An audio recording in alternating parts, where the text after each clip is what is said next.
Bien, bonsoir tout le monde. Merci beaucoup d'être là. Tous mes vœux avec Paul, on vous souhaite une super année 2018. Pour une première plénière 2018, je trouve qu'on se fait un beau cadeau d'être ici, dans cet endroit, avec des intervenants de qualité, vous allez voir. Et puis l'école 42 qui nous accueille. Charles va en dire un mot. Donc c'est top. Juste un petit mot sur le déroulé de la soirée. Donc, alors déjà, je voulais dire un grand merci à ceux qui ont permis de faire l'organisation pour cette plénière, cette première plénière de l'année. Donc, merci beaucoup à toute l'équipe plénière d'Emmanuel et en particulier Maximilien, qui a vraiment organisé tout ça et qui va être notre animateur fil rouge tout au long de la soirée en plus. Donc, il a la pression. Donc il va y avoir, Max va vous le rappeler, mais il va y avoir l'intervention de nos intervenants, et puis tout de suite après, on pourra se retrouver à la cafette, et c'est là où on fera, voilà, s'il reste encore à boire, je ne sais pas, si vous n'avez pas tout et à manger, et en fait par petits groupes de 10, les étudiants de l'école, je ne sais pas s'il y a des étudiants ici, ouais, ils sont là, ils sont au fond de la classe. Ils vont nous faire visiter leur école. Donc ça va être top. Qu'est-ce que je voulais dire? Juste il y avait des infos sections à donner. Le voyage en Chine dont on vous a parlé en fait va être annulé. Donc vous pouvez mettre ça dans votre agenda et on verra le vide dans votre agenda et on verra ce qu'on mettra en place par rapport à ça. Il y a Chalès le 1er et le 2 février. Il y a encore des places. Alors oui, juste un petit mot sur la formation. Je ne sais pas si Benjamin, je ne l'ai pas vu, il n'est pas là. Louise a envoyé un mail avec toute une liste de formations disponibles. Donc n'hésitez pas à le contacter ou à me contacter ou à contacter Louise si vous voulez faire des formations. Et il reste quelques places aussi à Chalès. Alors pour info, c'est Paris qui organise la convivialité. Il y a une super équipe convivialité qui va sûrement vous solliciter, donc n'hésitez pas aussi à y répondre. Et par rapport à ça, c'est tout. Après, il y a les formations flash qu'il va y avoir et Louise va vous envoyer aussi un mail. Et puis oui, si une chose, juste avant de passer la parole, il y a le congrès qui va arriver au mois de mai.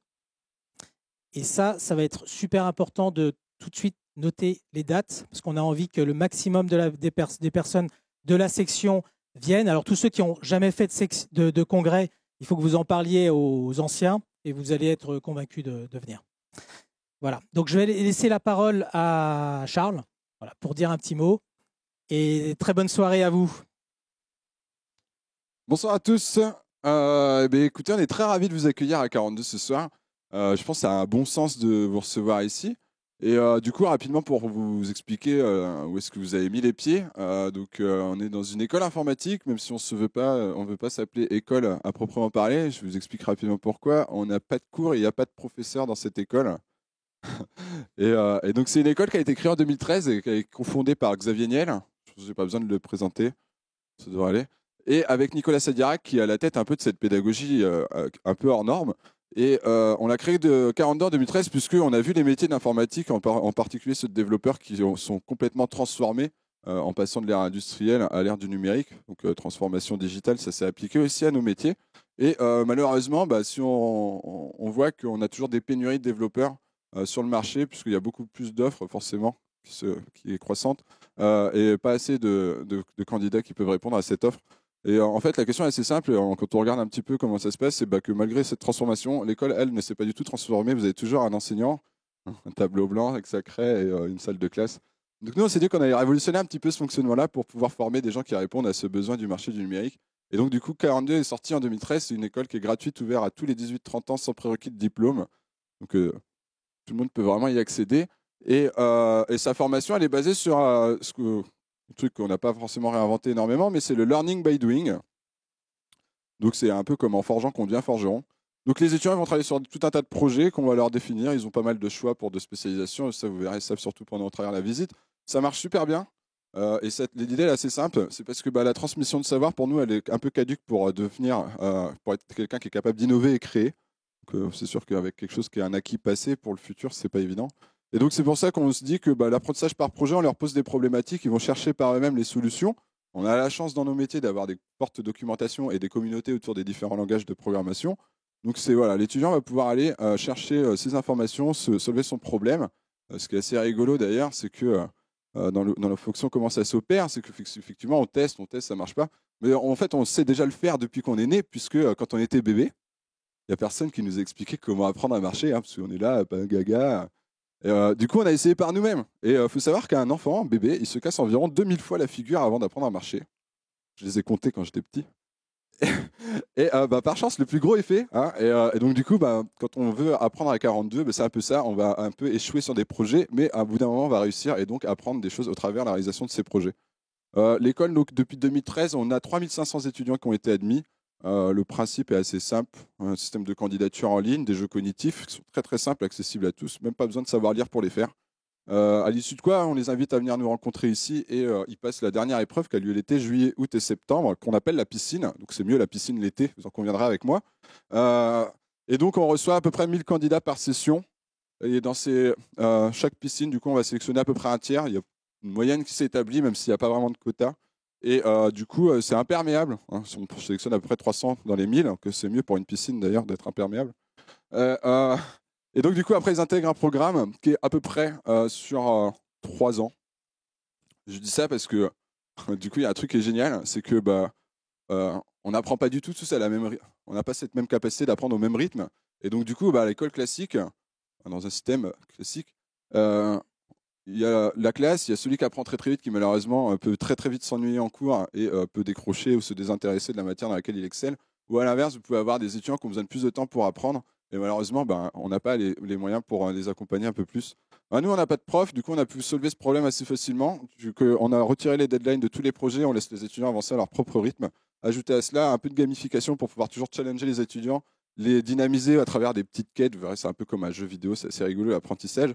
Et du coup, ils peuvent avoir accès à un shop, dépenser leur monnaie virtuelle qu'ils ont pu gagner, etc. C'est assez rigolo, c'est très très chouette.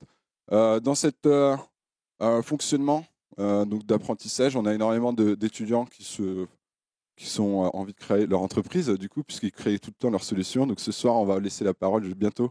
Donc à Ilan qui est là et aussi, qui c'est qui a créé Déter? C'est quoi ton petit prénom? Je ne sais plus. Mehdi qui a créé Déter. On a pas mal d'étudiants qui sont créateurs, et notamment aussi, je pense encore à Jasmine, qui a créé Ricastai, et Hugo pour Side. Enfin, on a pas mal d'entreprises start-up issues de 42. On va avoir des étudiants qui vont en partir sur les grandes entreprises ou moyennes, PME, PMI, etc. Et voilà, c'est un super beau projet. Je suis très content d'y participer. On est ouvert à San Francisco, prochainement l'Asie peut-être, si ça se fait, et apparemment l'Algérie, d'après l'annonce de Monsieur le Président. Mais voilà. Écoutez, je souhaite de passer un super moment ici et apprécier surtout la visite. Ça sera d'autant plus intéressant quand ce sont les étudiants qui présentent l'école. Merci. Comment? Moi, j'aime bien garder un peu secret. Moi, pardon, du coup, pour me présenter, je suis Charles et je m'occupe de la communication à 42, en particulier avec tous les étudiants, de avant, pendant et après leur admission. Et aussi à côté, je vais m'occuper de toute la partie un peu administrative liée à leur rentrée scolaire, parce que c'est un peu pénible administratif en France, surtout quand on est jeune, non? Ouais. Donc je m'occupe d'essayer de leur soulager ces problématiques. Et après, pour terminer sur mes dernières casquettes, je vais m'occuper des événements qu'on accueille à l'école, à savoir 250 en 9 mois pour les chiffres de l'an dernier, ce qui fait un rythme à peu près de presque 1,5 par jour. Voilà, je vous remercie beaucoup. Très bonne soirée à tous.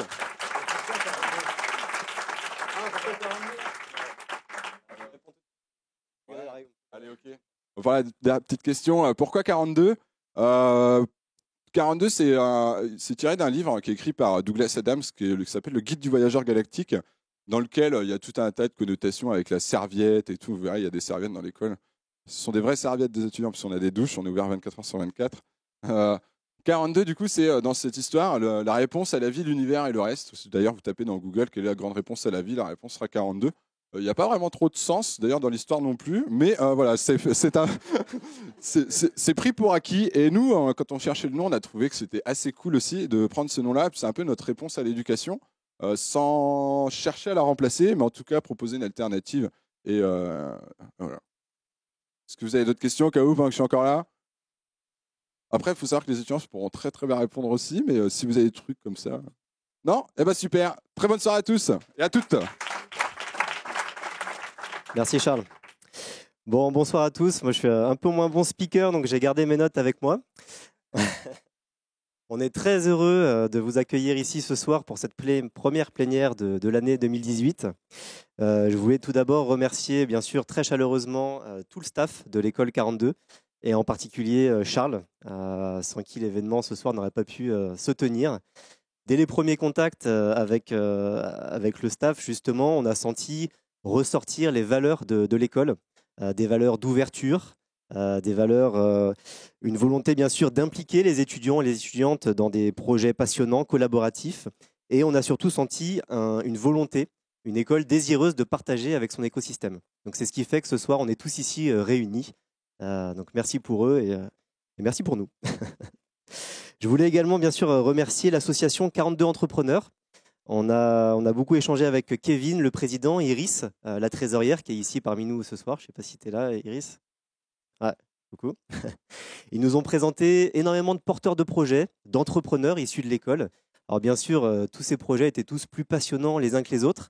Et ce soir, on a choisi d'inviter deux d'entre eux, Ilan et Mehdi, pour partager avec nous leur expérience au sein de 42, mais surtout de nous expliquer comment de codeurs, ils sont devenus ils sont devenus entrepreneurs. Pardon.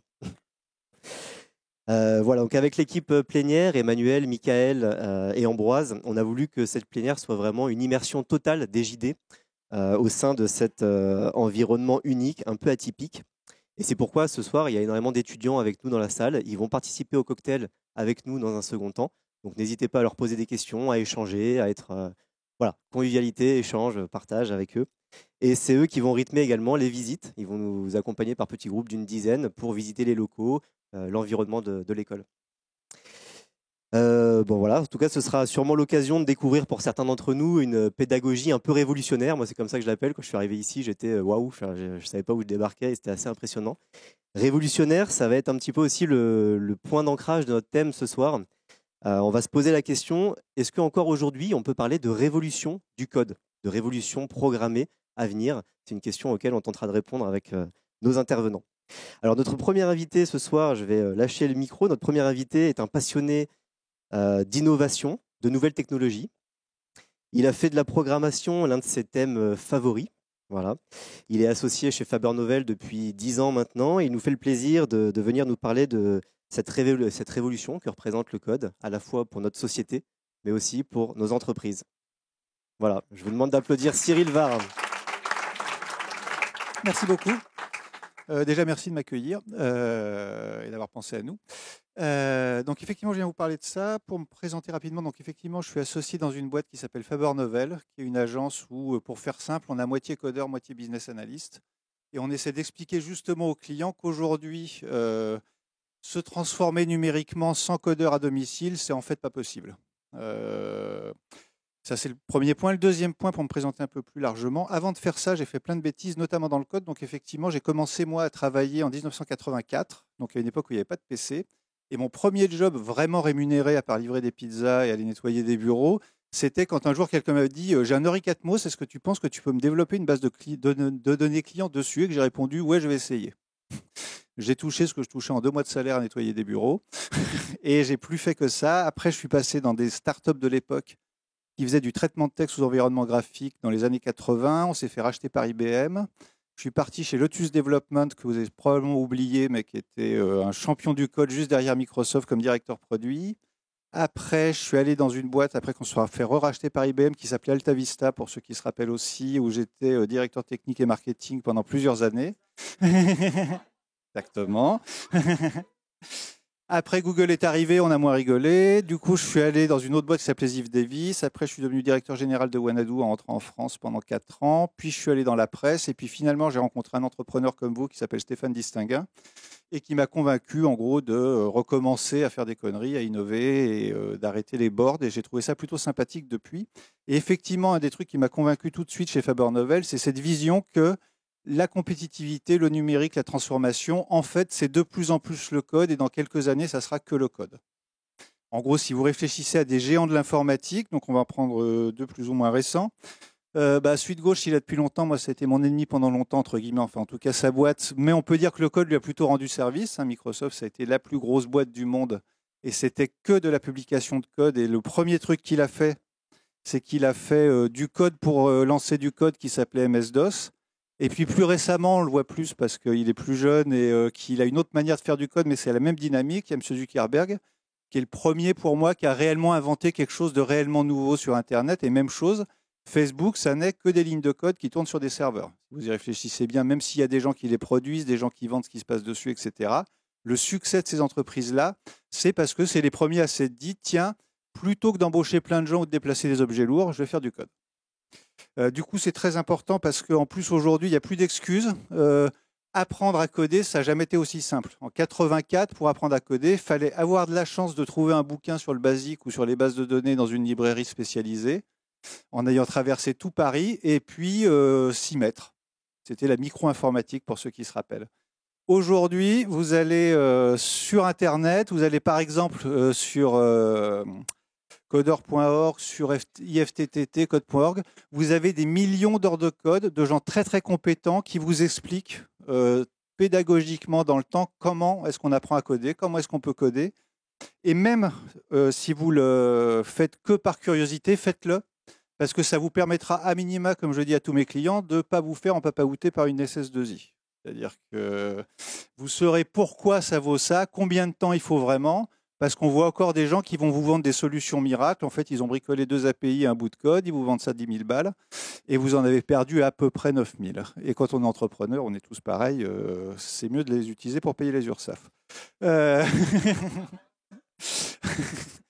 Et effectivement, ça peut même aller très très loin, même en bricolant dans son coin. Ça, c'est un monsieur qui en fait avait appris le business d'abord et puis qui voulait faire du business, qui un jour s'est dit tiens, je vais plutôt essayer de faire un truc avec du code, qu'il a développé lui-même au début, donc il l'a développé avec des copains, qui a fait ce qu'on appelle dans notre jargon un pivot, c'est-à-dire qu'en gros, il s'est dit le truc que j'ai fait, ça marche pas, mais je vais recoder un machin en application.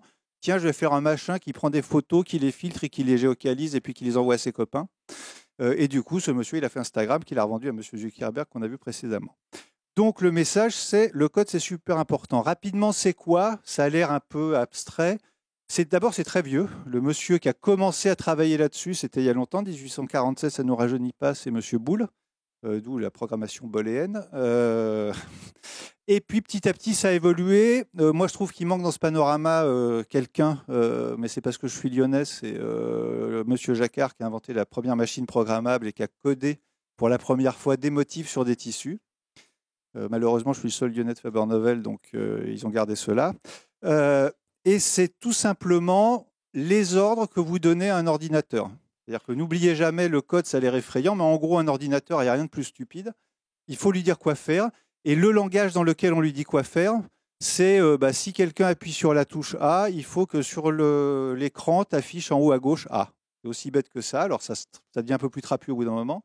Mais fondamentalement, ça n'est que le fait de dire à un ordinateur, à partir du moment où il a une input, qu'est-ce qu'il doit faire après. Et ça, n'oubliez pas, parce que ça démystifie un peu le code, c'est pas beaucoup plus compliqué que ça. Et si vous savez programmer un Arduino ou que vous faites du Lego robot, vous savez un peu coder. Je vous donnerai des exemples à la fin. Évidemment, ça a beaucoup évolué. Donc, on est passé de trucs dans les années 50. En gros, il fallait s'appeler M. Mandelbrot et être mathématicien pour arriver à coder quelque chose sur un système IBM. Et en plus, c'était vraiment pas pratique. Il fallait coder des puces et pas du code.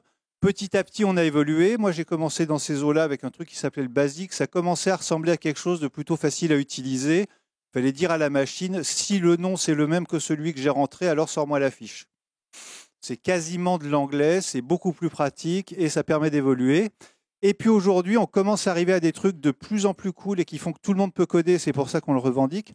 C'est qu'on dessine ce qu'on veut et on explique au bouton ce qu'il doit faire quand on lui appuie dessus. Mais on commence par le dessin. Donc pour récapituler, et je pense qu'ici, il y a plein de jeunes gens qui savent ça. De tout début où j'ai commencé, on pouvait encore coder comme ça. Donc ça, c'était du code déjà. Simplement, c'est très compliqué parce qu'en fait, on donnait ça à une dame qui le transformait en petits points dans une carte, qui le rentrait dans une machine. Donc c'était un peu compliqué, mais c'était le même principe. Aujourd'hui, vous avez du design de code qui se fait en designant d'abord l'interface et puis après, on explique à l'interface qu'elle doit faire quand on fait quelque chose sur elle. Dit différemment, si vous savez dessiner ou réfléchir à quoi doit ressembler mon application, il y a des chances que vous y arrivez beaucoup plus vite. Parce que tous les outils sont maintenant conçus comme ça, même s'il y a encore des choses qui sont un peu plus compliquées, un peu plus trapues. Mais ça s'est extraordinairement simplifié. Et ça, il faut le savoir parce que du coup, quand on est entrepreneur, c'est important de le comprendre parce qu'aujourd'hui, le code, en fait, il est partout. Là, je vous ai dit qu'il était dans les ordinateurs. Aujourd'hui, du code, quand on parle des objets connectés, c'est parce qu'il y a du code dans des objets. Il y a des objets à qui on a dit, si quelqu'un parle très très fort, alors switch off la lampe. Ou si quelqu'un parle très très fort, fait le contraire. Quelqu'un qui lui a dit, si tu entends telle note, fais ça. Quelqu'un qui lui a dit, si je bouge plus, arrête la musique.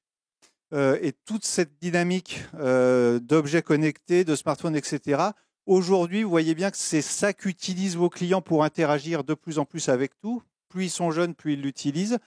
Ce qui veut dire que le code, même si vous vendez des boulons, à un moment donné, il faudra vous y intéresser. Moi, j'ai des clients, par exemple, qui sont en train d'apprendre à coder, qui sont les leaders français de la fenêtre en aluminium sur mesure. Ben, ça a l'air bête, mais dans le sur-mesure, il y a beaucoup de code. Parce qu'à un moment donné, il faut qu'un installateur de fenêtres dans le fin fond du Poitou, il puisse donner la taille de sa pose, qu'il puisse l'envoyer sans s'enquiquiner, envoyer un courrier recommandé à quelqu'un très très vite à une usine qui va lui fabriquer la bonne fenêtre et lui réexpédier, que quelqu'un suive tout ça. Bah, tout ça, c'est du code. Et si vous arrivez à le faire en 2 jours, vous êtes meilleur qu'un mec qui le fait en 3 jours. C'est aussi bête que ça. Et comprendre ça, c'est pour ça qu'on martèle cette idée. C'est super important parce que c'est comme ça que demain, vous irez plus vite que la compétition, un peu plus loin et un peu mieux, et que vous gagnerez sûrement quelques clients de plus. Ce qui est quand même, quand on est entrepreneur, normalement, quelque chose d'intéressant. Et puis, ce qui est arrivé aussi, et ça va répondre à une de vos questions que vous devriez poser sur la fin, c'est comment est-ce qu'on fait pour que les gens du 42 ils viennent chez nous au lieu d'entreprendre, parce qu'il y a une pénurie de codeurs. Et le très bon codeur a tendance à entreprendre directement avant de venir travailler pour vous. Il faut aussi se dire que le code, pour qu'il fonctionne, ce n'est pas seulement un outil. C'est devenu une culture et c'est ce qu'on appelle de nos jours la culture du hacking. Et c'est exactement ce que fait 42 pour moi. C'est cette idée de dire il n'y a plus de planification, il n'y a plus de A, puis B, puis C, puis D, puis tu rends compte et puis on fera E si tu as été sage. On est dans une logique où un bon codeur, ce qu'il veut, c'est de l'espace, c'est de la liberté, c'est de la créativité pour pouvoir implémenter la solution ou le produit dont vous avez besoin de la manière qui lui convient le mieux, parce qu'il y a 600 manières d'arriver au même résultat. Et qu'aujourd'hui, cette culture-là qu'on a appelée le hacking, c'est celle finalement qui fait le succès de beaucoup de startups. Si vous allez chez Facebook, il y a vraiment 1000 développeurs et pas de chef.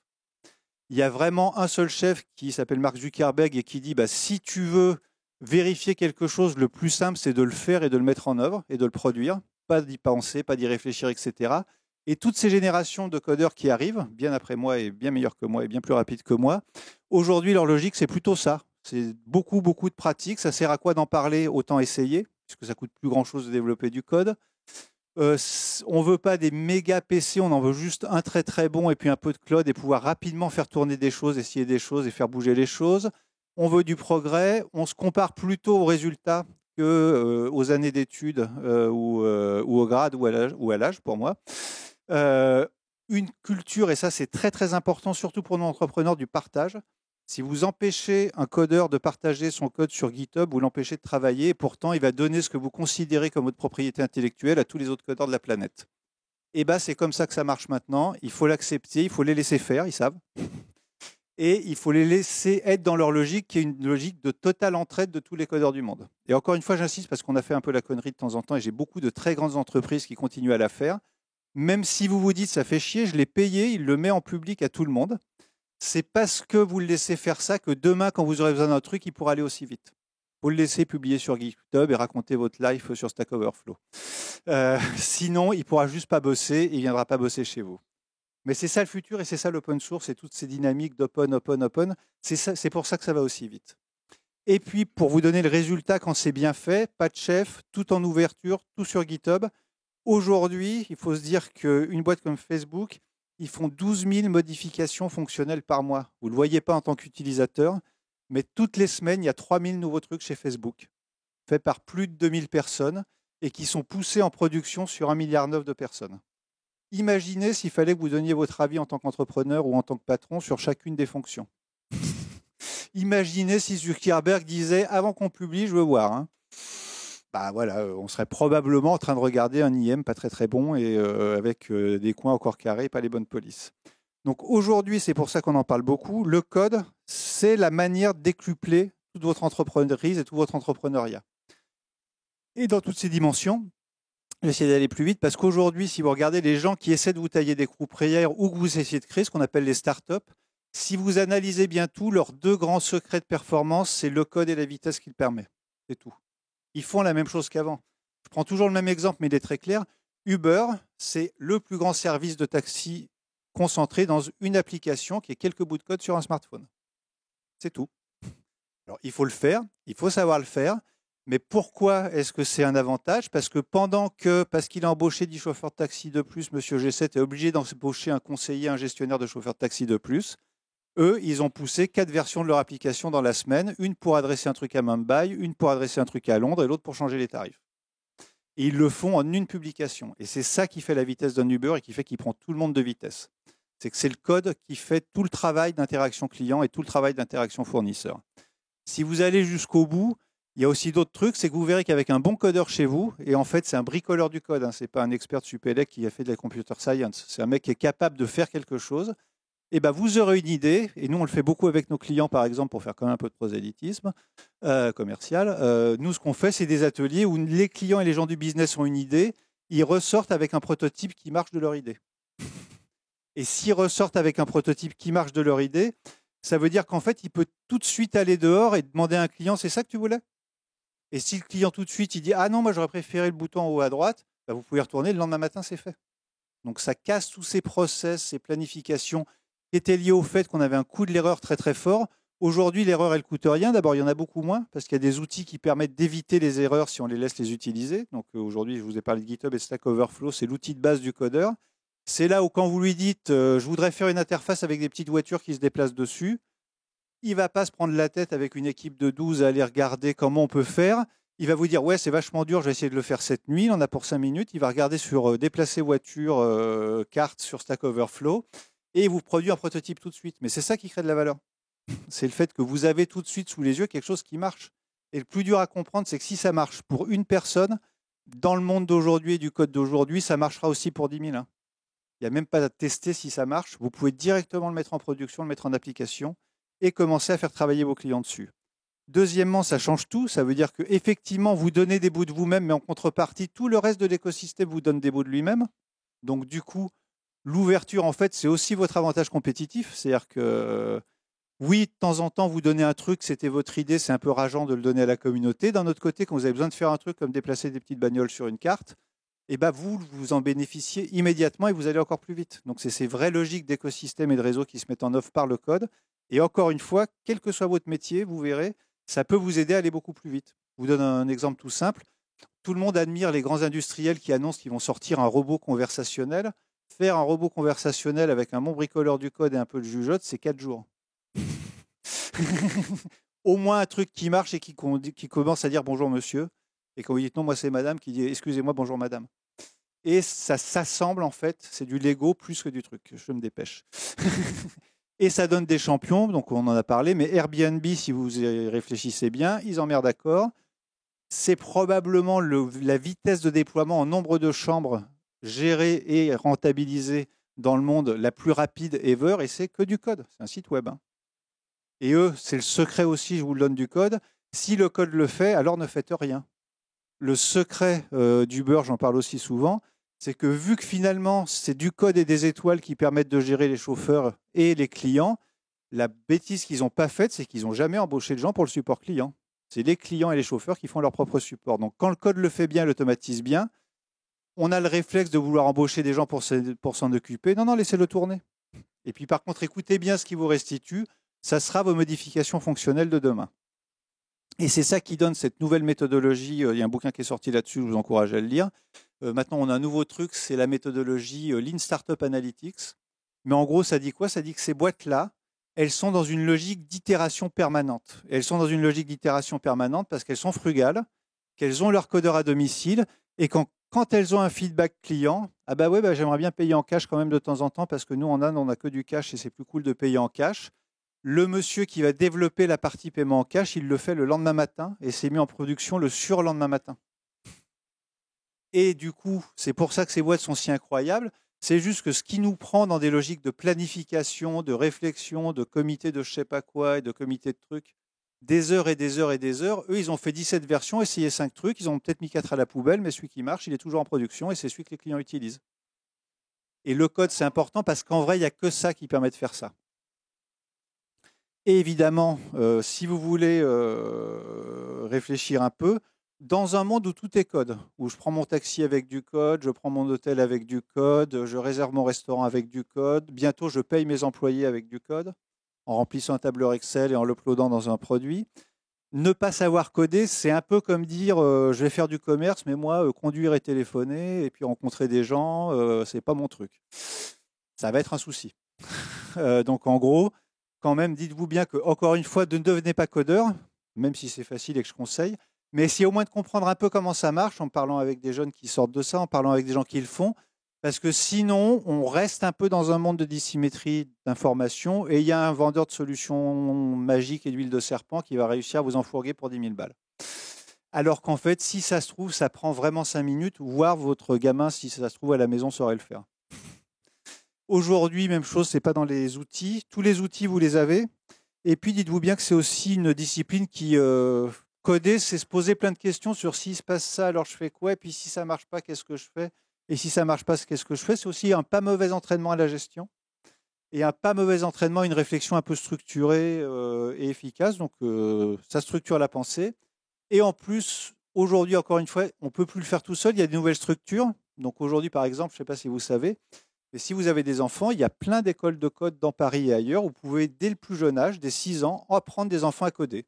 Alors, ils vont coder des blocs de Lego et leur expliquer ce qu'ils doivent faire s'ils tombent sur un mur, est-ce qu'ils doivent reculer ou partir à droite. Mais eux, c'est des enfants et vos prochaines générations, ils sauront déjà coder sans savoir coder. Enfin, moi, je me rappelle encore de la télécommande pour la télé.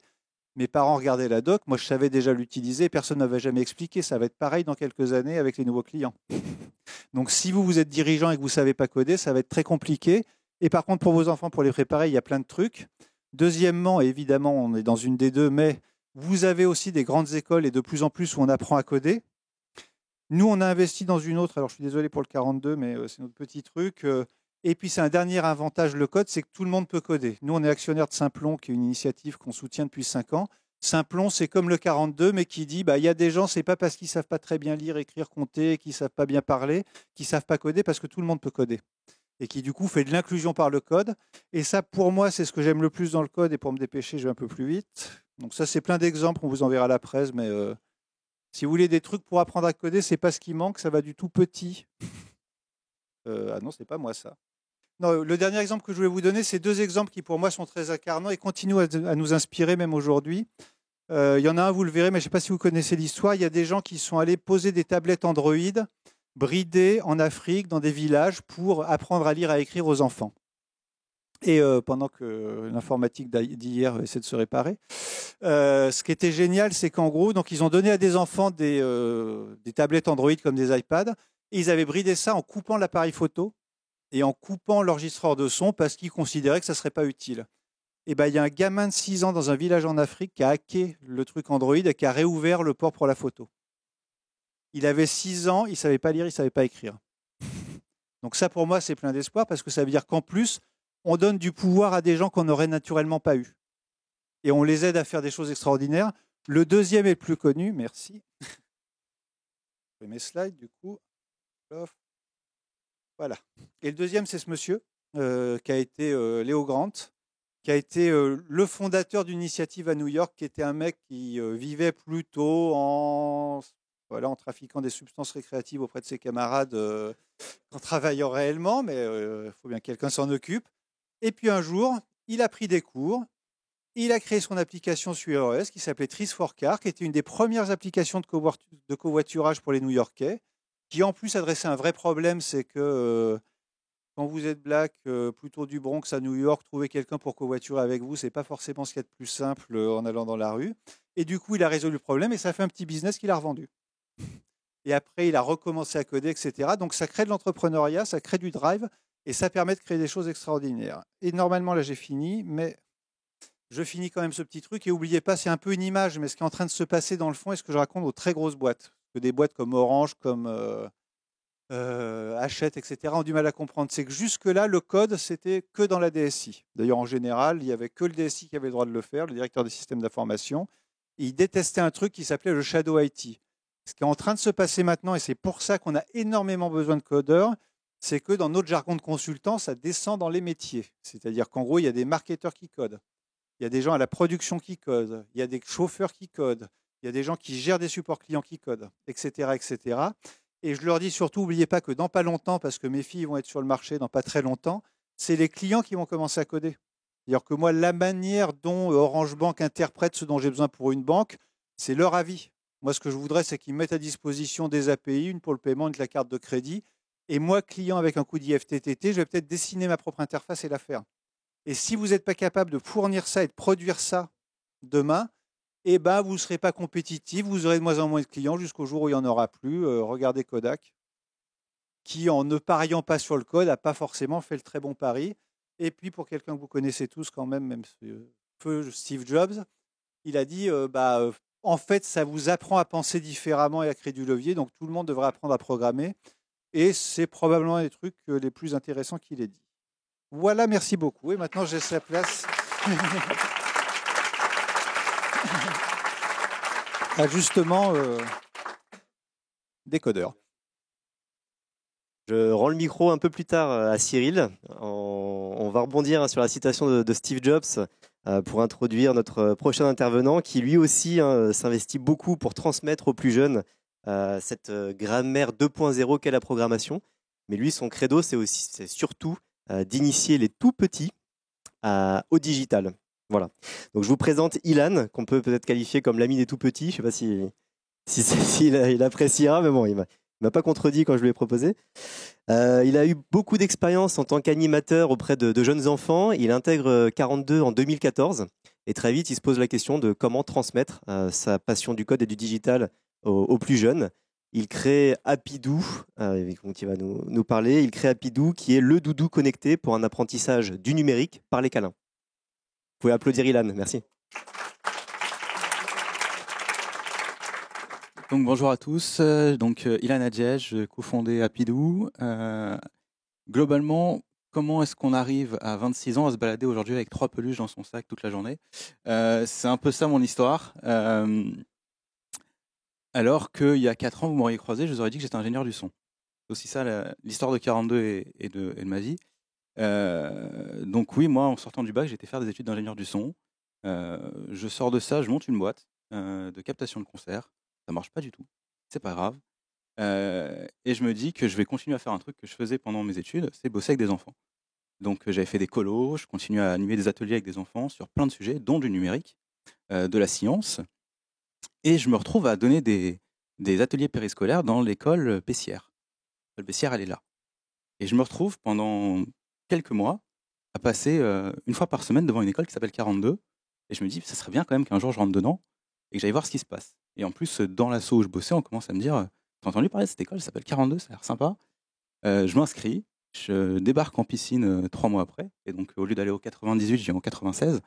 Et je passe de la primaire à 42. Et donc, je suis pris. Et je me dis, j'ai toujours un peu codé. Ce serait bien que j'en fasse un peu plus que ce que j'ai fait jusqu'à aujourd'hui. Et j'arrive dans cette fameuse piscine dont je pense tous les étudiants diront qu'il faut quand même en parler un peu. C'est juste improbable en fait, une piscine. C'est-à-dire qu'on arrive, la question numéro 1 qu'on pose à quelqu'un quand on le croise en piscine, c'est « tu faisais quoi avant ?» Et les réponses sont incroyables. C'est-à-dire que ça va de « je n'ai rien fait depuis ma 3e » à « je suis en train de faire une césure à HEC ». Et ces gens-là se retrouvent ensemble pendant 1 mois. C'est le seul concours d'entrée dans une école où les gens cèdent en fait. Un concours d'entrée, normalement, on ne cède pas. Au contraire, on essaye de faire mieux que le voisin. Là, on sait bien que si on ne cède pas, ça ne va pas marcher. Parce qu'on est tous dans la même galère et qu'on va prendre des cafés et que pendant qu'on boit un café, on se dit « t'as réussi celui-là ?» Parce que moi, franchement, je galère.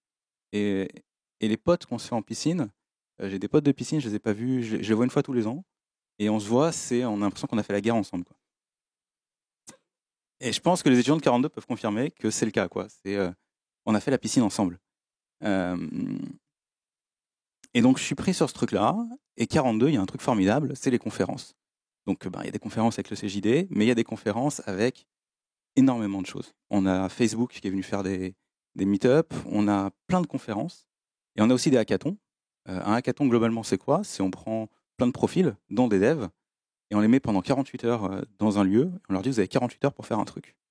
Il y a des thèmes, et on vous dit, voilà, on est vendredi soir, dimanche soir, vous présentez votre truc devant 100 personnes.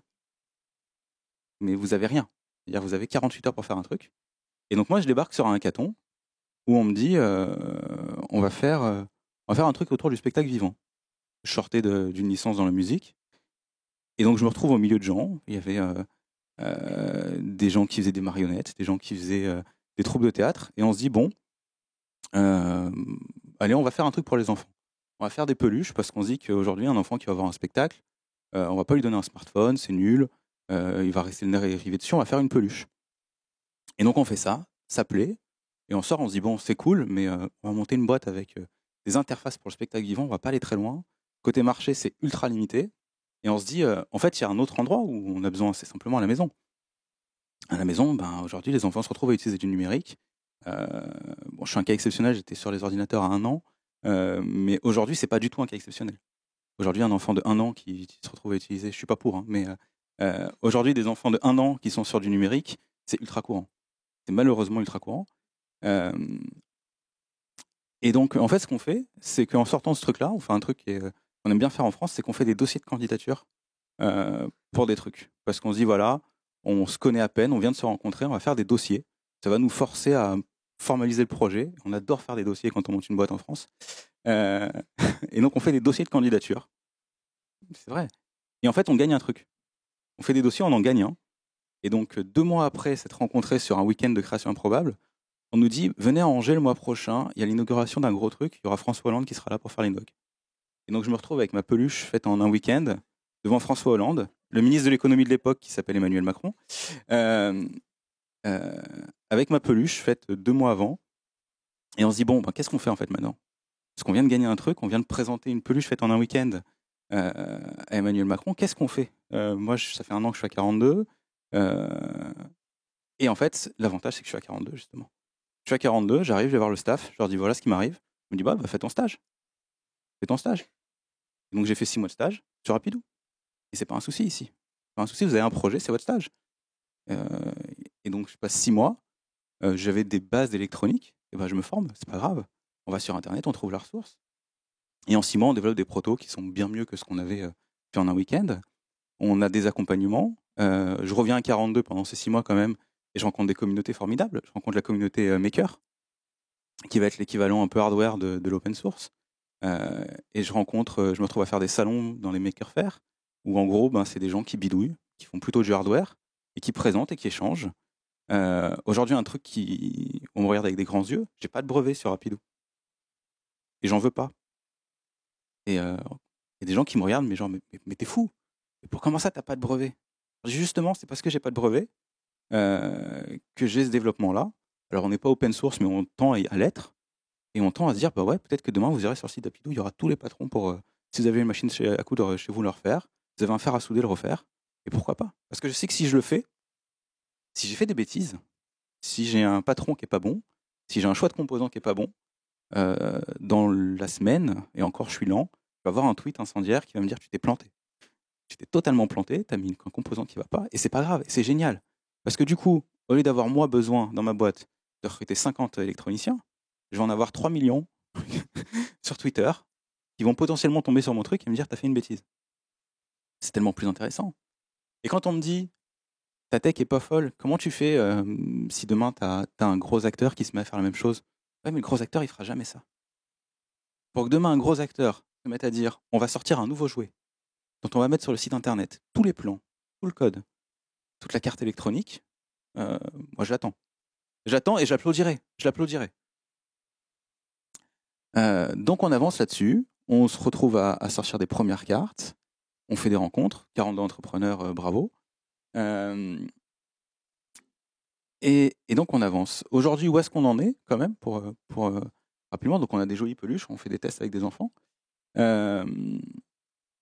Et Et donc aujourd'hui, juste pour dire où est-ce qu'on en est, pour reparler un peu, on est vraiment sur le fait de se dire que, voilà, comme ça a été dit, le code va être là partout, et nous, on veut prendre le problème à la racine. À la racine, et de se dire qu'aujourd'hui, il y a un des problèmes aussi qu'on voit avec les enfants, c'est qu'on entend beaucoup ouais, de toute façon, maintenant, les enfants, ils ont 3 ans, ils gèrent tout. On leur met une tablette, ils comprennent tout. C'est faux. C'est faux. Ce qui se passe principalement, c'est, comme il a été dit dans la présentation d'avant, c'est que c'est plus simple. Il y a eu des énormes progrès en design. Aujourd'hui, maîtriser une tablette, il y a eu des dizaines d'itérations, parce que le code le permet sur le design de la tablette. Et ce qui fait qu'aujourd'hui, utiliser une tablette, c'est 100 fois plus simple que d'utiliser un IBM PC il y a 30 ans. Et donc forcément, quand on a 3 ans, c'est 100 fois plus simple d'utiliser une tablette d'aujourd'hui qu'un PC d'il y a 30 ans. Mais à côté de ça, ils comprennent rien. Ils comprennent rien. Je suis méchant, mais moi j'aime beaucoup intervenir avec des ados. Faites le test, si vous avez des ados autour de vous, les millennials, posez-leur des questions bêtes d'informatique. Posez-leur juste, ça marche comment Google? Mais une réponse bête, hein. Juste de dire, il y a une base de données, on fait une requête dedans, et Google va vous nous dire, dans la base de données, ce qui lui semblait le plus pertinent par rapport à ce que vous avez tapé. Je pense que vous êtes à peu près toutes capables de faire cette réponse. Faites le test auprès d'un ado, combien d'ados est capable de faire cette réponse?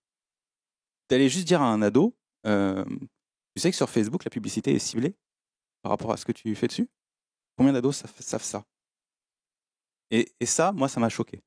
Ça m'a choqué parce que je me suis retrouvé à faire des ateliers où j'apprenais à des jeunes à coder, à faire du jeu, et à côté, des choses bêtes de... Tu sais que Facebook te présente une pub en fonction de ce que tu regardes? Tu sais que Facebook va... C'est parfaitement... Est-ce que tu te rends compte juste de tout ce que Facebook sait sur toi? Est-ce que tu sais juste que quand tu as une carte imaginaire et que tu vas prendre le train, la SNCF, c'est exactement quand est-ce que tu es rentré, quand est-ce que tu es sorti? Ça, les jeunes ne le savent pas.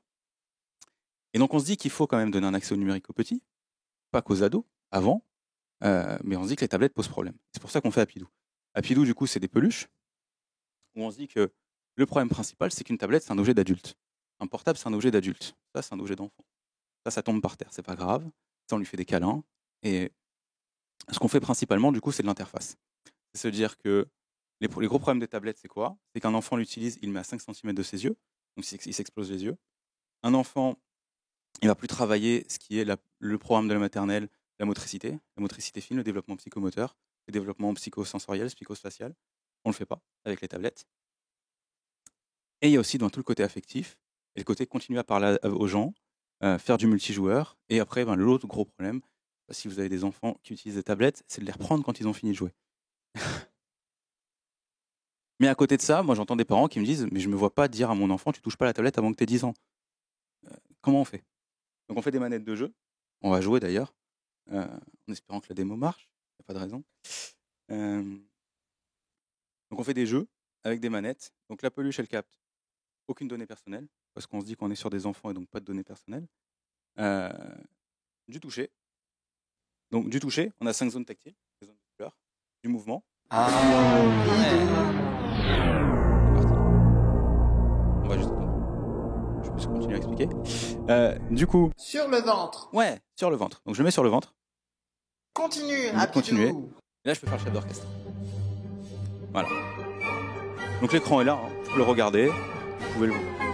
Voilà. C'est pas très grave. Si on le regarde pas, c'est pas grave. Sur le dos. Hop.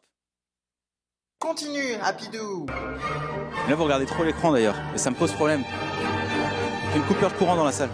C'est pas grave, continue à jouer. Sur le dos. Continue, Apidou. Bon, je vais pas continuer. Mais voilà, simplement de se dire, on peut jouer comme ça au numérique. Et moi, je pense qu'un enfant de 3 ans qui joue sur des tablettes, ça devrait ressembler plus à ça que ça.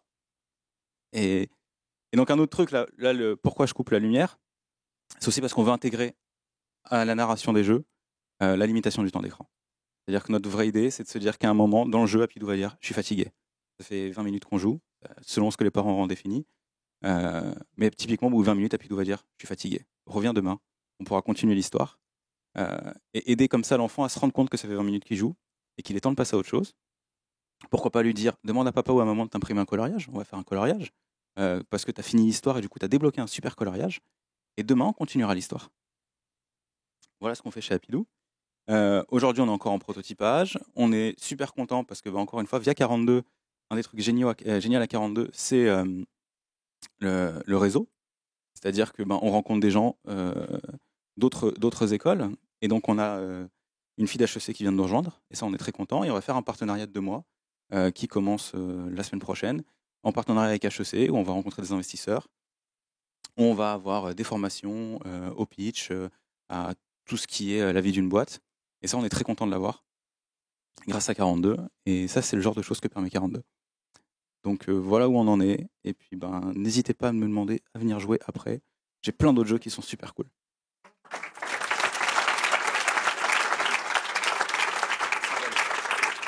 Super, merci beaucoup Ilan. Ouais, très bien. Je voulais, il y a plein d'autres jeux sur sa tablette, n'hésitez pas à lui en parler, c'est magique. Moi j'ai été addict, je pense que je vais bientôt me l'acheter. Non mais en tant qu'adulte on est vite addict, les enfants peut-être un peu moins. Merci Ilan. Notre prochain pitcher, Mehdi, est un pur produit lui aussi de l'école. Il fait partie de la toute première promo. Il a intégré l'école en septembre 2013. Très vite, il se spécialise dans la blockchain. Alors, c'est un terme qui va parler peut-être à beaucoup ou peu. En tout cas, il va nous en dire plus. C'est en 2017 qu'il se lance, lui, dans l'univers un peu controversé, très concurrentiel de la crypto-monnaie. Son objectif avec sa startup Dether.io, c'est de ubériser Western Union. Voilà, je parle doucement parce que c'est difficile à articuler. Alors, il aime bien dire, pas forcément ubériser, mais aussi bitcoiniser, c'est-à-dire faire que n'importe qui puisse être bureau de change, échanger du cash avec du bitcoin et du bitcoin avec du cash. Je vous laisse la parole, pour moi c'est un peu obscur. Tu as très bien introduit le sujet. Bonjour à tous, je suis ravi d'être parmi vous ce soir pour vous parler un peu de mon parcours et du projet qu'on a lancé qu'on réfléchit depuis à peu près 1 an et qu'on a vraiment lancé depuis un peu plus de 6 mois maintenant, avec d'autres élèves de 42, notamment Isaac qui est ici. Et on est 3 de 42 dans l'équipe aujourd'hui. Et moi, je suis venu sur le code très très tard en fait. C'est à l'âge, il y a 4 ans à peu près, j'avais 26-27 ans, où j'ai eu envie de coder, alors que j'étais pas du tout dans les ordinateurs étant plus jeune, ou vraiment de loin, j'étais un peu jeu vidéo, mais vraiment comme tout le monde, pas plus que d'autres. Mais j'ai toujours eu envie de créer des choses. Donc avant ça, j'avais fait pas mal de trucs. J'avais travaillé dans la vidéo, j'avais été prof de breakdance. J'avais aussi fait plein de choses diverses et variées. Mais à chaque fois, je voulais créer des nouvelles choses. J'avais envie d'entreprendre.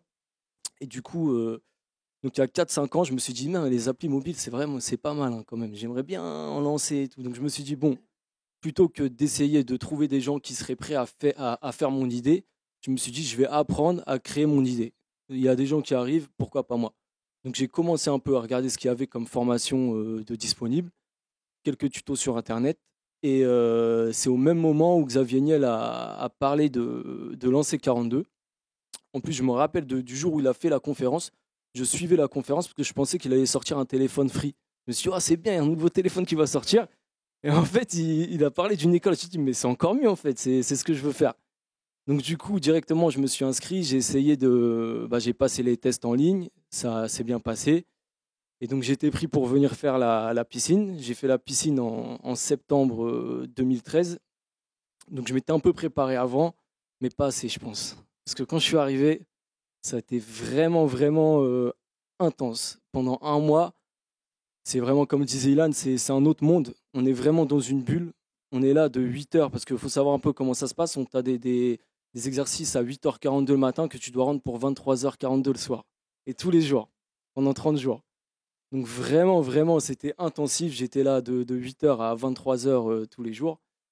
Et voilà, pendant 1 mois. Donc on est vraiment dans notre bulle, mais vraiment, je pense que c'est nécessaire pour des gens qui n'ont pas... Je pense qu'on rattrape en 1 mois, tu peux rattraper 2 ans de programme classique. Tu es vraiment immergé dedans, tu es avec des gens, ça parle de code toute la journée. Il y a différents niveaux, mais ce moment vraiment d'être intensément pris dans le truc, c'est là où ton cerveau peut faire un switch. Et du coup, des notions au début, pour moi, c'était un langage extraterrestre, je ne comprenais rien du tout. Mais à la fin, c'était normal. J'étais à l'aise avec le code en juste 1 mois.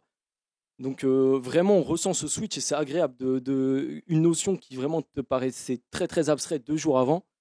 2 jours plus tard, tu es à l'aise, tu l'as fait normal. Et dès qu'on commence à ressentir cette petite sensation, bah là, du coup, il n'y a plus de barrière. On se dit, bah en fait, mais je peux tout apprendre. Un truc qui vraiment était, c'est du chinois, bah maintenant, j'y arrive très bien. Donc du coup, cette discipline-là qu'on a pendant le premier mois, même si on pense que ça va se calmer, en fait, ça reste. À 42, il faut vraiment être à fond dedans tout le temps. Le temps que tu y es, tu es à fond.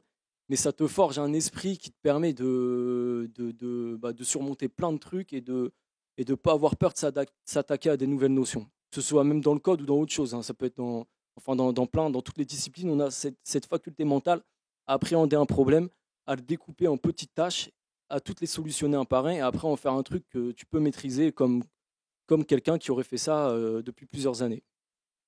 Donc du coup, j'ai passé à peu près les 2 premières années, enfin un an et demi, j'ai fait 6 mois, après 6 mois de stage, 6 mois. Et c'est lors de mon deuxième stage où je m'intéressais un peu à la blockchain, plus à Bitcoin et Ethereum de loin. Mais c'est Ethereum, quand Ethereum est sorti en juillet 2015, où là j'ai vraiment décidé de m'y mettre un peu plus.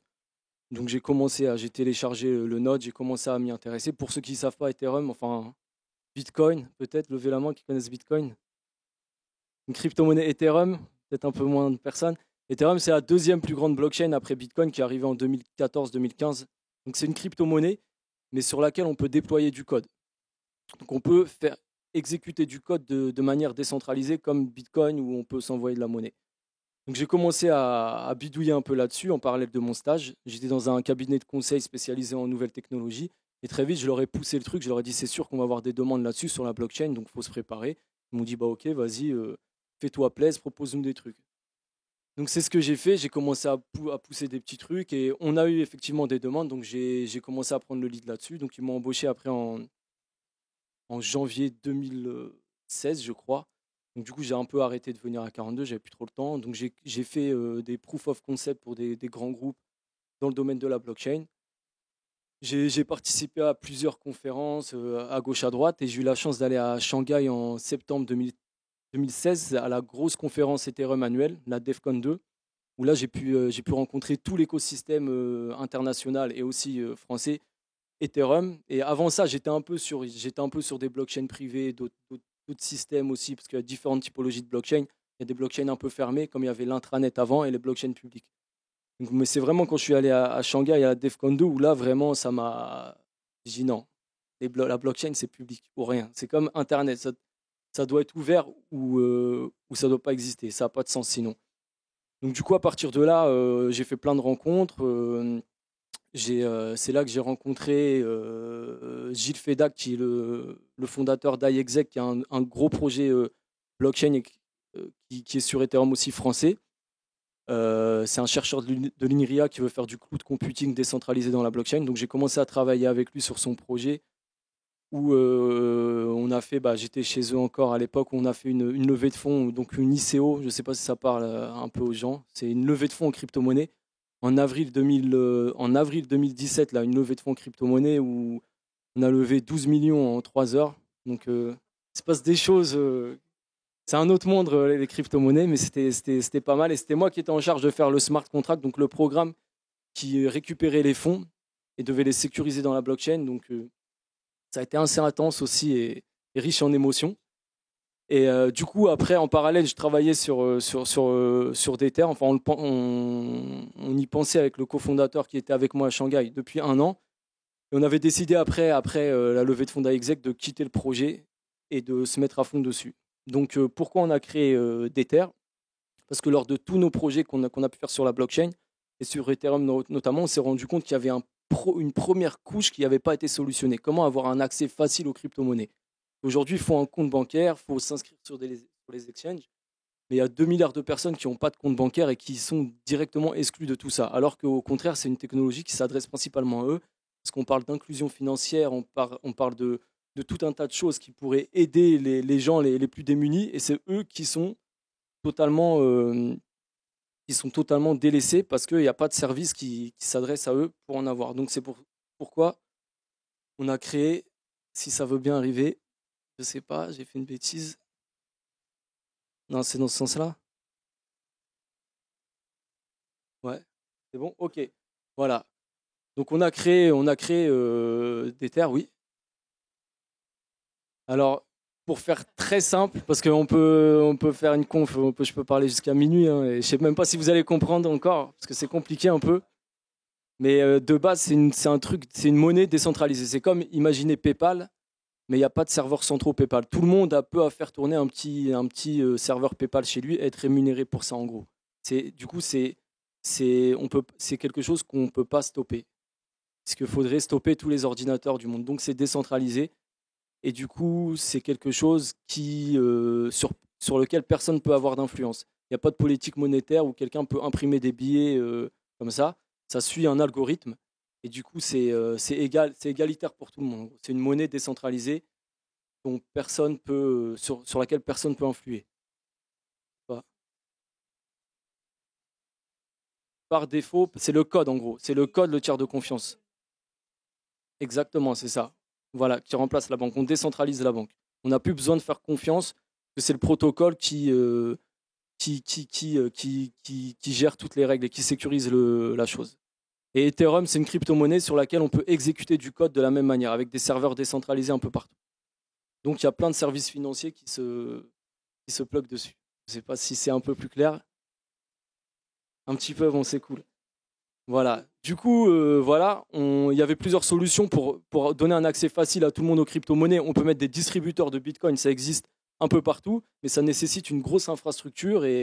Alors que pour ça, on a juste besoin de deux choses, un téléphone portable et du cash. C'est la chose que tout le monde partage sur Terre et tout le monde peut devenir plus ou moins un bureau de change. Donc c'est pour ça qu'on a créé notre application.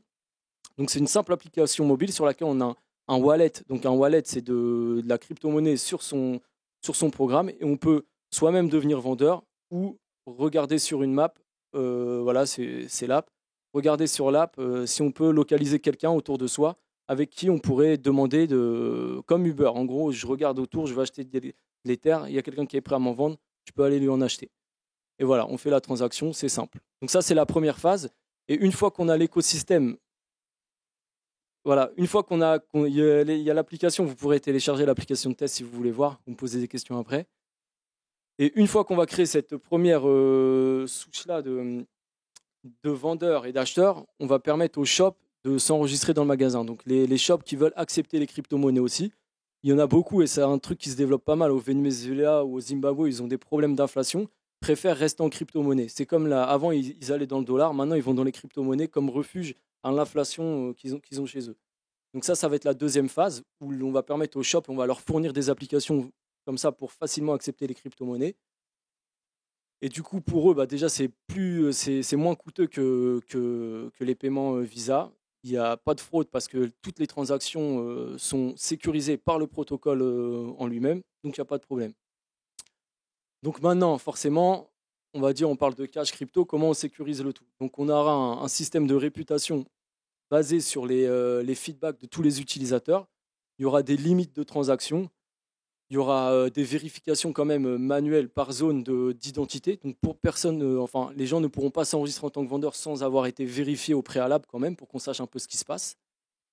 Et il y aura possibilité d'engager des tiers de confiance, un peu comme sur Price Monitor, je crois qu'ils font ça. Ils gardent l'argent avant de le débloquer. Donc il y aura des possibilités d'engager pour des transactions plus importantes des tiers de confiance qui, avec l'aide de programmes, on pourra minimiser la fraude.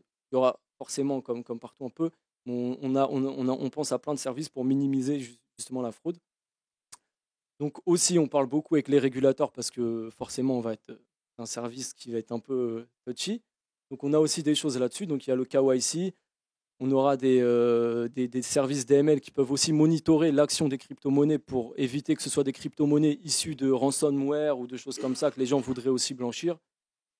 Et on prévoit aussi des algorithmes de machine learning pour un peu monitorer tout ce qui se passe et détecter des fraudes comme ça se fait partout. Et donc voilà, je vous invite à la tester si vous voulez ou aller sur notre site. Et si vous voulez plus d'infos, je suis dispo après pour toute question.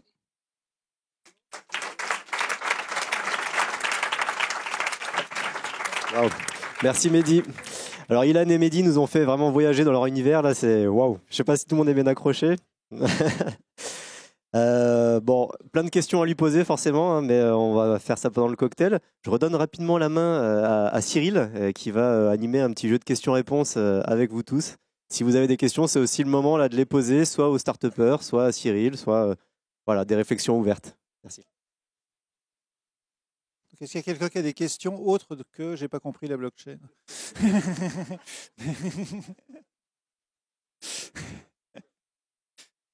Allez-y. Alors, oui, en effet, il y a toujours je me levais peut-être. Il y a toujours cette phrase qui ressort, en effet. Bill Gates, Steve Jobs étaient totalement contre le fait de laisser à leurs enfants l'accès à ça. Après, il y a la vraie vie, j'ai envie de dire. C'est pareil, si on prend les recommandations aujourd'hui des pédopsies, il y a certains qui disent 0 écran avant 3 ans. Absolument 0 écran. Télévision comprise, rien. Moi, il y a des fois où j'ai pitché à Pidou et on m'a dit, t'as rien compris, à Pidou, il faut que tu dises que c'est à partir de 1 an. Parce que les problématiques que tu soulèves d'accès aux tablettes, elles se posent pour mes enfants à 1 an.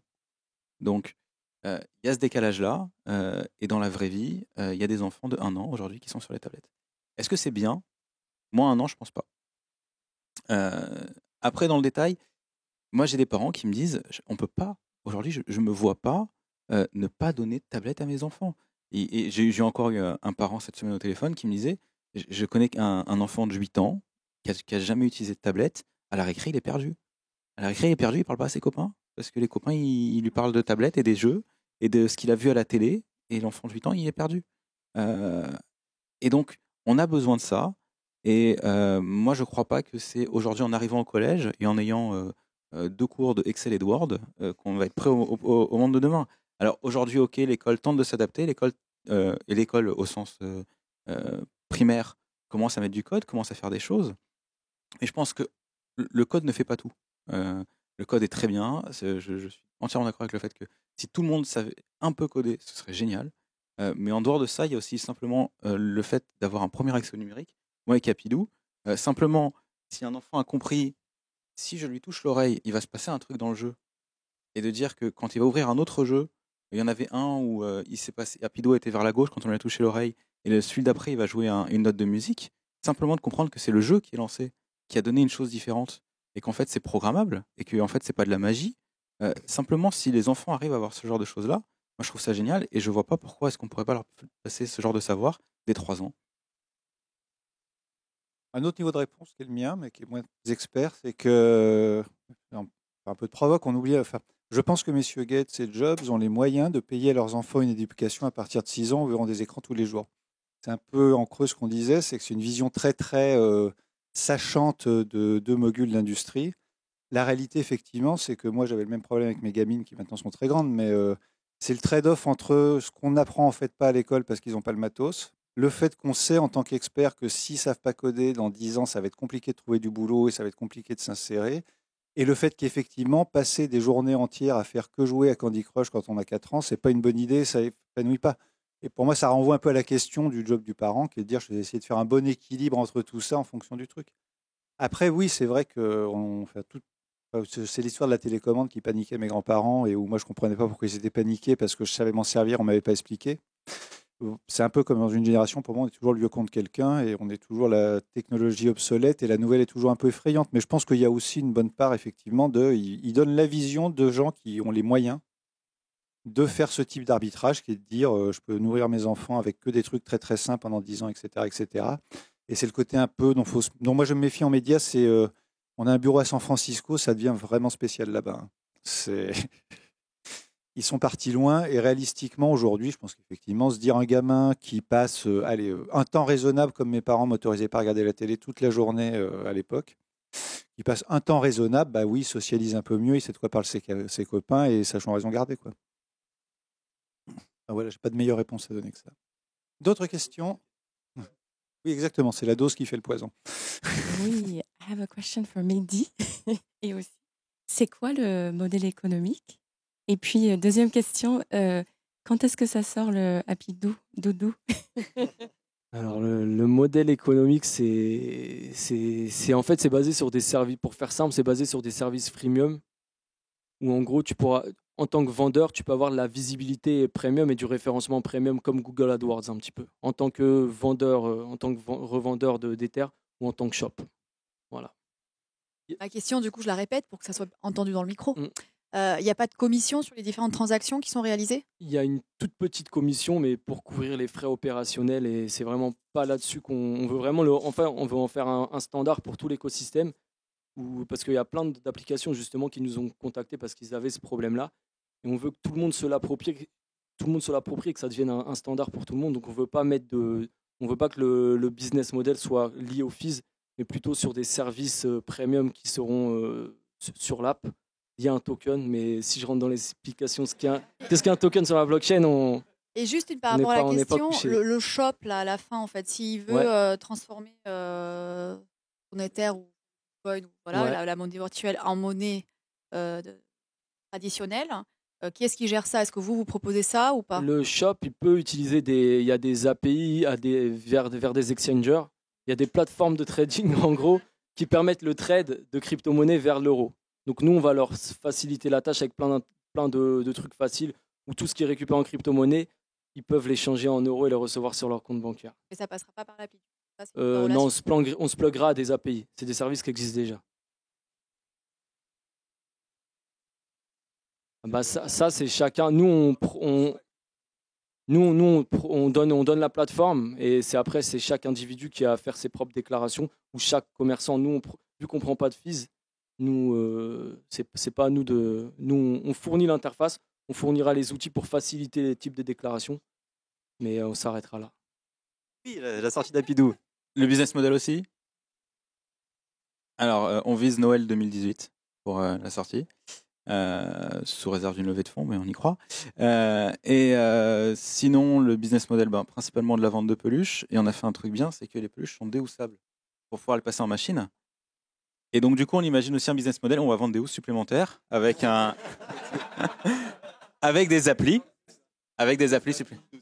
Voilà, mais c'est ça. Mais typiquement, on peut avoir une housse avec Apidou Super Héros, et avec, on aura le jeu Super Héros.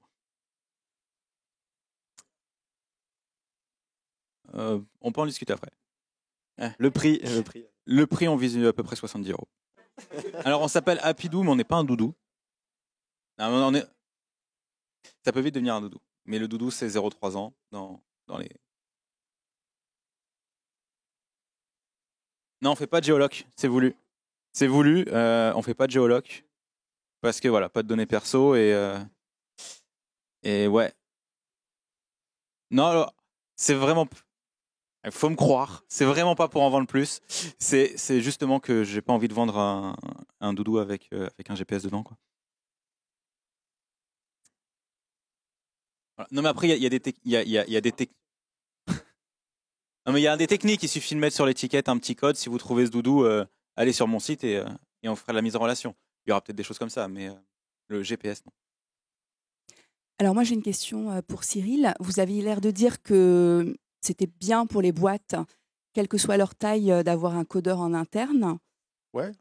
Voilà, en tout cas, vous le recommandiez. Oui, Et du coup, ma question, c'est combien ça coûte un codeur Oula. en termes de REM? C'est même pas une. Ça coûte. Alors en fait, je vais vous donner ma réponse à moi parce qu'on en a une centaine et que c'est difficile de les garder. Contrairement à ce qu'on pourrait penser, ça coûte d'abord des projets intéressants.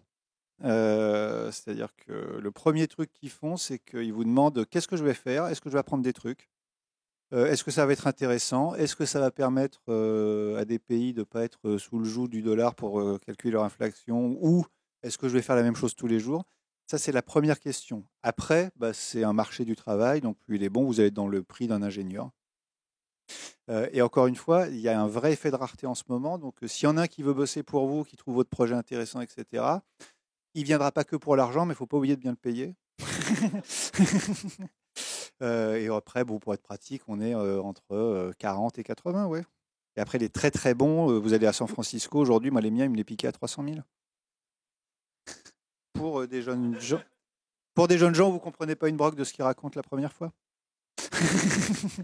mais il sait le faire et vous ne savez pas le faire. Et ça, c'est... Donc vraiment, mais le truc que nous, on a retenu à la dure, c'est qu'ils veulent d'abord des projets intéressants et qui ont du sens, avant tout.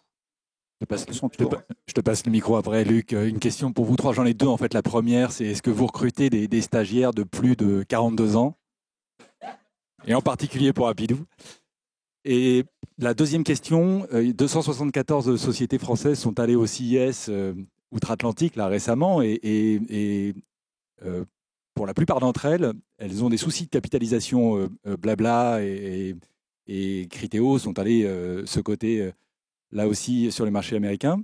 Est-ce que vous avez parlé de levée de fonds, hein, qui est quand même à la réponse, quel est votre business model? C'est quand même, on entend que vous êtes encore tributaire de la levée de fonds. Est-ce qu'en France, on trouve des ronds?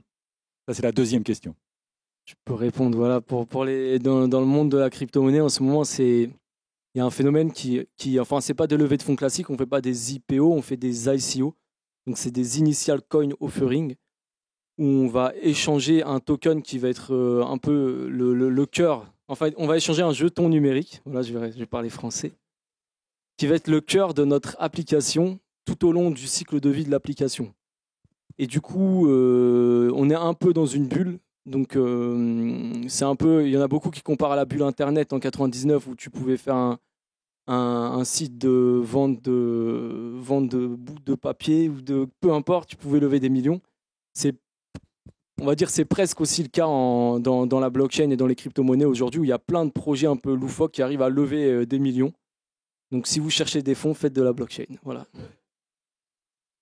Alors pour répondre juste à la question de est-ce qu'on prend des stagiaires, mon associé a 56 ans. Donc ça répond à la question de est-ce qu'on prend des stagiaires de plus de 42 ans.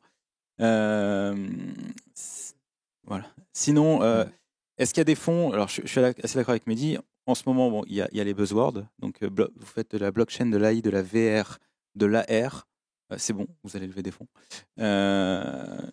Si vous mélangez 2 ou 3 en même temps, vous ferez encore plus de fonds.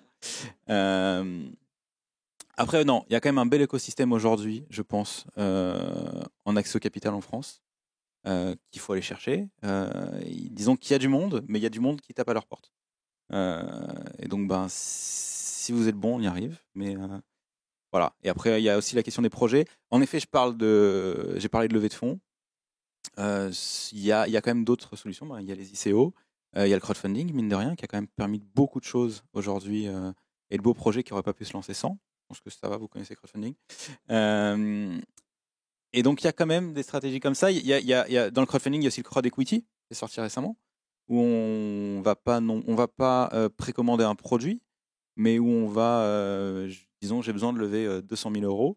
Au lieu d'aller chercher un fonds, je vais aller chercher 200 personnes qui vont me donner 1 000 euros. Et c'est une autre façon de faire.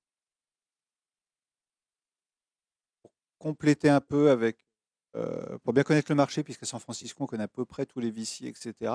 Pour moi, et après, encore une fois, c'est un avis, sur des premières levées de fonds, donc on va dire Friends and Family, et puis les premiers 100 ou 200 000 balles pour commencer. En vrai, en France, si on a un projet différencié qui coche les bonnes cases et qu'on dit des trucs smart, on trouve des fonds, hein. Vraiment.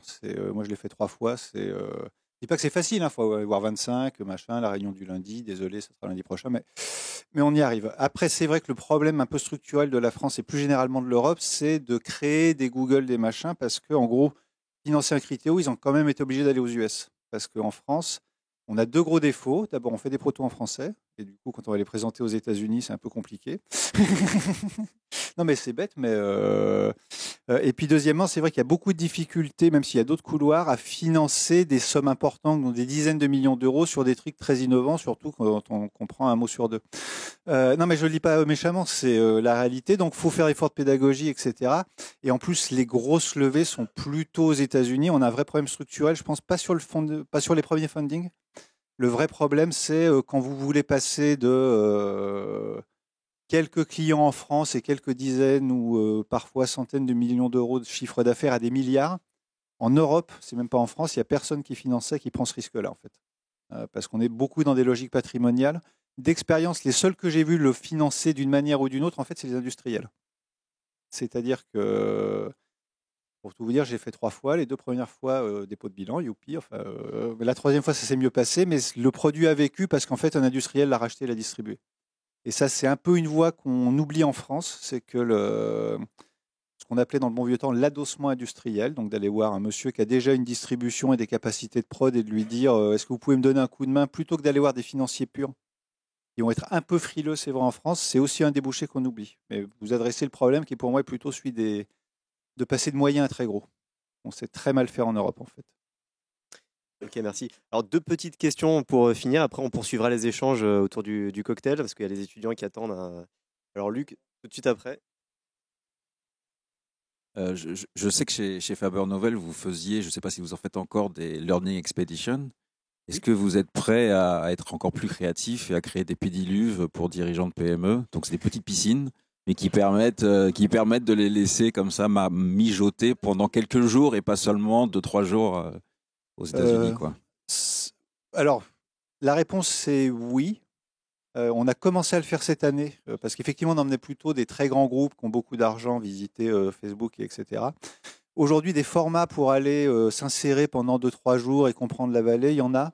Et en multi-corporate, je ne vais pas vous faire de la pile, je ne suis pas là pour faire le prosélytisme de Faber Novel, hein, mais oui, il y a des gens qui le font, ça existe. Et en multi-entreprise, des voyages justement un peu organisés. Même si en ce moment, pour être très franc, si vous voulez être très très inspiré, enfin, on faisait la réflexion cet après-midi, vaut mieux aller à Shanghai qu'à San Francisco en ce moment. C'est plutôt là où ça se passe pour nous. Mais oui, la réponse est oui, on commence à le faire. Après, c'est toujours pareil, plus on est gros, plus on est cher, et on sait ce que ça coûte. Mais oui, on sait le faire, et si vous allez voir des gens chez nous qui vendent ça, mais je ne suis pas là pour ça, ils savent l'organiser. Ou moi, hein, je suis sur LinkedIn, n'hésitez pas. Mais...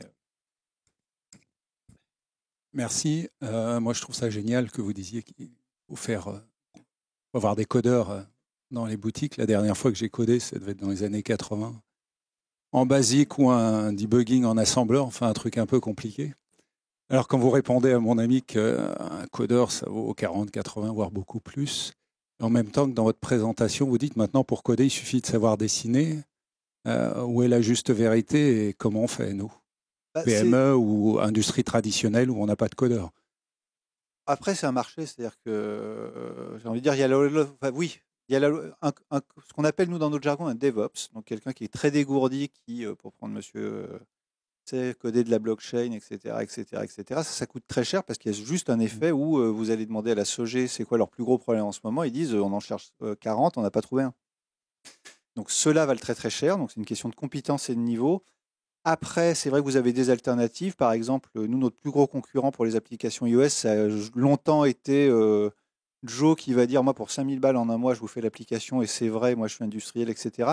Donc la variation des prix, c'est juste de l'offre et de la demande selon les régions. Ce qui est vrai, ce qu'a adressé le monsieur du 42 au début, c'est qu'on estime aujourd'hui en Europe qu'il va manquer dans les 5 ans à peu près 1,4 à 1,8 millions de codeurs par rapport à la demande, qu'elle soit industrielle ou locale. Je ne sais pas si je réponds à votre question, mais... Au-delà du prix, c'était la facilité que vous présentiez à coder désormais, puisqu'il suffit de savoir dessiner pour coder. Donc, quelqu'un qui a la tête bien faite, est-ce qu'on peut le former Oui, bien sûr. Alors après, indépendamment de l'école 42? D'ailleurs, 42 ou d'autres écoles sont là pour ça. Effectivement, le meilleur truc, c'est que si vous avez un très bon marketeur, et c'est ce que je recommande à beaucoup de mes clients, qui a envie d'apprendre à coder et qui est prêt à passer, soit aller dans une piscine s'il est un peu jeune et qui peut tenir le coup physiquement, j'ai essayé, je ne vais pas arriver, mais soit sur d'autres écoles et des cursus un peu plus forts, oui, c'est l'idéal. C'est-à-dire que l'idéal du marketeur, c'est le marketeur qui a appris à coder. Et effectivement, il y a de la valeur. Par contre, c'est un peu le truc, c'est que c'est un peu comme la micro-informatique dans les 80s, puisque vous y étiez aussi, il n'y avait pas d'école en fait. C'est-à-dire quand on cherchait une école pour former des gens, soit fallait faire de la computer science à Stanford, mais moi les maths c'est pas mon truc. Soit fallait bricoler à la maison avec des bouquins du visual basique, mais entre les deux il n'y avait pas d'école. Je pense qu'aujourd'hui le vrai challenge c'est effectivement comment vous trouvez des gens chez vous, c'est une bonne solution qui viennent au 42 ou chez Simplon ou dans des écoles de code et qui continuent à le faire et qui après une expérience dit je me complète. Et ça c'est vrai que c'est l'idéal. Ouais, puis après on les perd, ils vont bosser ailleurs. Et après, non, mais c'est tout le dilemme, c'est ce que je vous disais. Moi, on a fermé notre bureau de codeur à San Francisco parce que j'en avais marre qu'Apple me les pique pour 300 000 balles et que je ne pouvais pas me battre, quoi. Enfin, Ok, merci. Juste en termes de prospective, alors du coup, parce que j'ai compris qu'en 2 jours, on pouvait apprendre à coder, que c'était super simple, donc il n'y a plus de limite en termes de technologie. Qu'est-ce qui va faire, d'après vous, les projets innovants, les projets à forte valeur ajoutée là, dans les prochaines années? Ça va être autour de quoi, de quel thème? j'ai envie de dire que monsieur est sur un très bon sujet. toutes les applications possibles de la blockchain. On va retomber sur des trucs, sur du beau produit hybride. Des trucs utiles, contributifs. On va sortir des très très grandes plateformes parce que Facebook c'est fait, Google c'est fait, LinkedIn c'est fait, enfin tout ça. Et les grands clouds de Google, d'Amazon ou de Microsoft marchent. Aujourd'hui, pour moi, on est plus dans des logiques d'hybridation. C'est-à-dire que ce que je dis à beaucoup de mes clients, et c'est pour ça que quelque part vous êtes là, il n'y a plus de digital en fait. Tous vos clients ont un smartphone dans la poche, savent s'en servir. Ça devient débiloïde d'envoyer un courrier recommandé à l'heure du... Enfin, donc tout ça, cette phase de transition, c'est relativement terminé.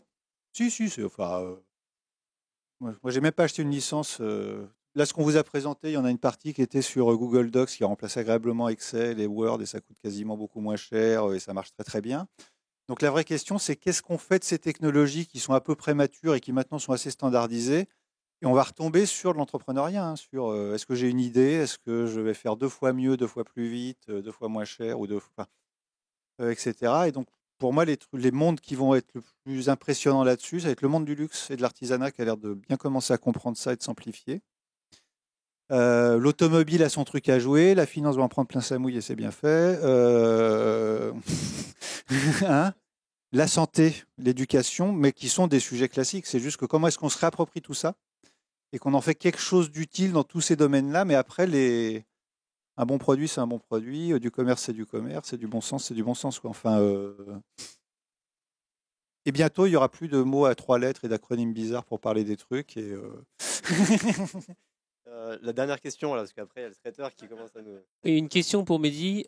J'ai cru comprendre que les ICO, la levée de capitaux Bitcoin, ne pouvait pas se faire en France. Est-ce que vous pouvez préciser? Et si oui, le risque, est-ce que c'est pas que ces capitaux partiraient ailleurs? Et est-ce que c'est une bonne pensée, parce que c'est un peu l'ancienne pensée de dire que les capitaux vont partir? Est-ce qu'avec le Bitcoin, ils partent en fait, ou alors ils sont...